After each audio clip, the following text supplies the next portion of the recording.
কর্তৃক আয়োজিত আজকে ইফতার মাহফিলের সম্মানিত সভাপতি জনাব জালালউদ্দিন সরকার, আহ্বায়ক নজরপুর ইউনিয়ন বিএনপি, সফল সাবেক চেয়ারম্যান নজরপুর ইউনিয়ন পরিষদ, উপস্থিত নরসিংদী সদর উপজেলা বিএনপির যুগ্ম সাধারণ সম্পাদক আমার ছোট সময়ের বন্ধু জনাব ডাক্তার খলিলুর রহমান, উপস্থিত নজরপুর ইউনিয়ন বিএনপির যুগ্ম আহ্বায়কবৃন্দ, সম্মানিত নেতৃবৃন্দ, আসসালামু আলাইকুম। আমি প্রথমেই মাহে রমজানের শুভেচ্ছা জানাচ্ছি সবাইকে। পবিত্র মাহে রমজানে আমরা আল্লাহ পাকের রহমতে আমরা সবাই একত্রিত হইতে পেরেছি।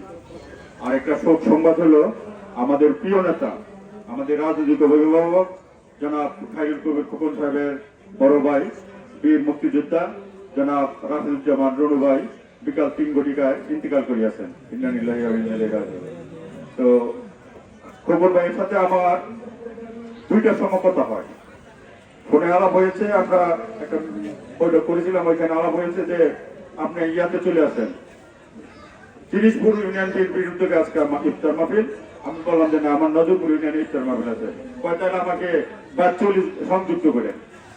একটু পরেই শুনলাম যে ওনার ভাই মারা গেছে, তাইলে উনি আর 42 সংযুক্ত হতে পারবেন না এবং আমাদের সাথেও আসতে পারবেন না, তিরিশপুরে আসতে পারেন না। আমরা আজকে বাস্তবতাটাই বলতে হবে। আমি এবং সালেহ চৌধুরী, আমাদের সদর থানা বিএনপি সভাপতি আবু সালেহ চৌধুরী 3 দিন আগে বলছে আওয়ামী লীগের দাঁত খারাপ, বীজ খারাপ, খেত খারাপ, লাঙ্গল খারাপ, এটা তার কাছে চলছে না। তো আজকে যারা বাঁচার জন্য বিভিন্ন কাজে, বিভিন্ন কৌশলে, বিভিন্ন জায়গায় যাইতেছে, তারা তো সুযোগ পেলে আমাদের কলিজার মেয়েদের ছুরি মারবে না।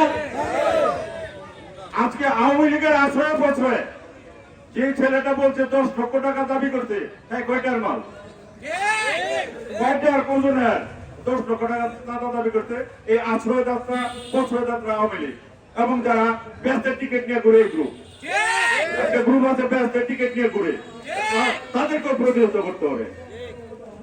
আমরা এর ব্যবস্থা আইনগত ভাবে নিব, সামাজিক ভাবে নিব এবং এটা সরকারি কাজে সে বাধা দিছে, সেই সরকারি কাজের বাধার জন্য তার বিরুদ্ধে আমরা আইনগত ব্যবস্থা নিব। তার কত বড় সাহস, কত বড় কলজা, সে যারা নাকি বিলাই খায়, তারা ছিনে খায়, নাকি বিলাই খায়, বিলাই খায়, মানুষের দিয়া ধুয়ে খায়, কেউ কাছে ছিনিয়ে নিয়ে খায় না, তার বিরুদ্ধে সেই অপপ্রচার, এই অপপ্রচার গুলির কারণ ইন্ধন নেতা আওয়ামী লীগ বসে বসে করতেছে, পরিকল্পনা করতেছে। সামনে 2টা নির্বাচন, একটা জাতীয় সংসদ নির্বাচন, ইউনিয়ন পরিষদ নির্বাচন, যাতে আমাদের ভাবমূর্তি জনগণের কাছে ক্ষুণ্ণ করা যায়, আমাদেরকে কৌশলে অপবাদ দেওয়া যায়, সেই কাজটি করতেছে। জনগণের আস্থা এবং বিশ্বাস বাংলাদেশ জাতীয়তাবাদী দলের উপর, বাংলাদেশ জাতীয়তাবাদী দলের নেতা কর্মীদের উপর। সেই জন্যই বিভিন্ন কৌশলে আওয়ামী লীগ বসে বসে আমাদের এই অপপ্রচার এবং অপবাদ দিচ্ছে, সেগুলিকে আমরা তীব্র ভাষায় নিন্দা জানাচ্ছি এবং সামাজিক ভাবে এবং আইনগত ভাবে তা রুখে দিব ইনশাল্লাহ। আপনারা ধৈর্য সহকারে অপেক্ষা করুন, ধৈর্যের কোনো শেষ নাই। যেগুলি বলতেছে, যেগুলো যারা করতেছে, তাদের কোনো অস্তিত্ব থাকবে না। জনজোয়ার এমন সৃষ্টি হবে, এই জোয়ারে তারা বেঁধে যাবে ইনশাল্লাহ। এমন গণজোয়ার সৃষ্টি হবে, যে গণজোয়ারে কোনো আশ্রয়দাতা, প্রশ্রয়দাতা, ইন্দ্রদাতা, কোনো দাতাই থাকবে না ইনশাল্লাহ, আল্লাহর রহমত।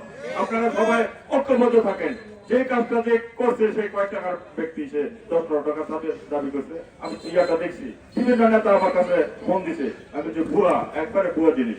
তো এই বিষয়টা আপনারা সবাই ব্যক্তিগত ভাবে, সামাজিক ভাবে, যে যেখানে আছেন, যার অবস্থান থেকে প্রত্যাখ্যান করবেন এবং কঠিন ভাবে জবাব দিয়ে দেবেন যে এটা ভুয়া, মিথ্যা এবং বানোয়াট আওয়ামী লীগের সাজানো নাটক। এই আওয়ামী লীগের সাথে আমরা পা দিব না, আওয়ামী লীগের আশ্রয় প্রশ্রয় আমরা দিব না। আশ্রয় প্রশ্রয় দিলে আমাদের অবস্থা খারাপ হবে, চন্দ্রগুদির মতো।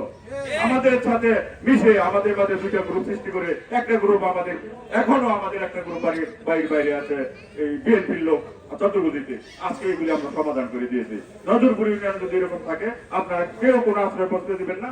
আমাদের প্রিয় নেতা খায়রুল কবির খোকন প্রথম দিন থেকেই আদেশ দিয়েছেন। আমাদের প্রিয় নেতা, আমাদের দেশ নায়ক তারেক রহমান প্রতিনিয়ত কঠোর ভাষায় আমাদের প্রতি আপনার নির্দেশনা দিচ্ছেন, বার্তা দিচ্ছেন, মেসেজ দিচ্ছেন যে আপনারা সঠিকভাবে চলেন। জনগণ যেভাবে আমাদেরকে আস্থা রেখেছে, জনগণ আমাদের উপর আস্থা রেখেছে, সেই আস্থাকে ধরে রাখতে হবে। সেই আস্থাকে যাতে কোনোভাবেই বিসর্জন দেওয়া না যায় সেই দিকে খেয়াল রাখতে হবে। সেই দিকে খেয়াল রেখে বিএনপির নেতা কর্মীদেরকে চলতে হবে। বিএনপির একটা নেতা কর্মীর মূল্য অন্য ধরনের, অন্য যে কোনো দলের একটা নেতা আর বিএনপির একটা নেতার মূল্যই আলাদা, তার মাপই আলাদা, তার কোয়ালিটি আলাদা। সেই কোয়ালিটি মেনে আমাদের মেনটেন করে চলতে হবে। সবাইকে আন্তরিক ধন্যবাদ যে আপনারা রমজান মাসে আসছেন, আপনারা ইফতার করতে আসছেন। আল্লাহ পাক আপনাদের সবাইকে রমজান এবং ইফতার কবুল করুক এই প্রত্যাশা রেখে